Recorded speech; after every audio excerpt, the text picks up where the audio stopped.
Mutta joka tapauksessa siellä poliitikkojen rivit repeilevät. Siellä on kansa taas tänään osoittanut mieltään.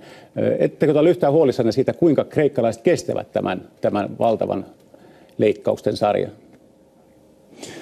Totta kai olen huolissani Kreikan yhteiskunnallisesta tilanteesta, mutta ei sitä auttaisi se, että Kreikka pääsettäisiin maksukyvyttömyyden tilaan tai hallitsemattoman vararikkoon.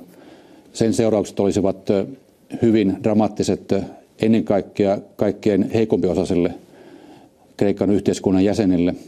Ja sen takia on parempi myöskin Kreikan kannalta, että Kreikka pysyy euron jäsenenä ja se edellyttää sitä, että Kreikka uudistaa taloutensa perusteellisesti. Ja siihen tämä nyt neuvoteltu ohjelma tähtää. Vielä yksi kysymys, Olli Rehn. Siellä euroryhmän puheenjohtaja Juncker on sanonut, että tämän pysyvän vakausmekanismin EVM:n pääomaa pitää korottaa. Nyt tästä tulee Suomelle lisävastuuta 5-6 miljardia. Kuinka suuriksi suomalaisten vastuut näissä paketeissa oikein kasvavat?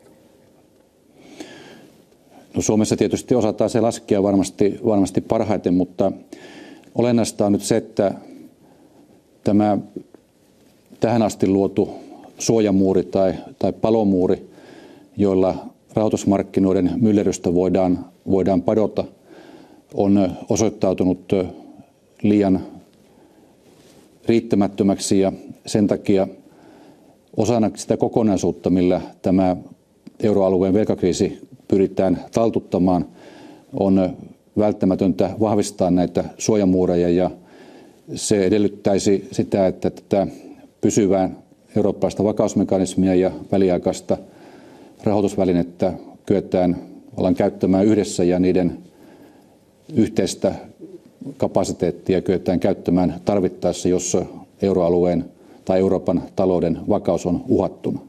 Se on tärkeää koko euroalueen talouden elpymisen ja työllisyyden kohenemisen varmistamiseksi. Hyvä. Kiitoksia, Olli Rehn. Me jatkamme keskustelua täällä studiossa. Ole hyvä, Katri. Niin, Timo Soini siinä, komissaari Olli Rehn Brysselistä. Miten kommentoitte hänen puheitaan?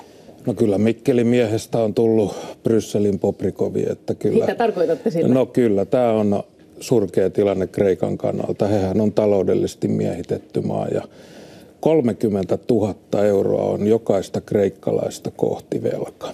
Tai ette varmasti usko, että Olli Rehn haluaa sille maalle pahaa, vaan haluaa hyvää. Ei varmasti haluakaan, mutta tämä euroeliitti, tämä euron pelastaminen hintaan mihinkä hyvänsä, niin tämä on nyt käynnissä.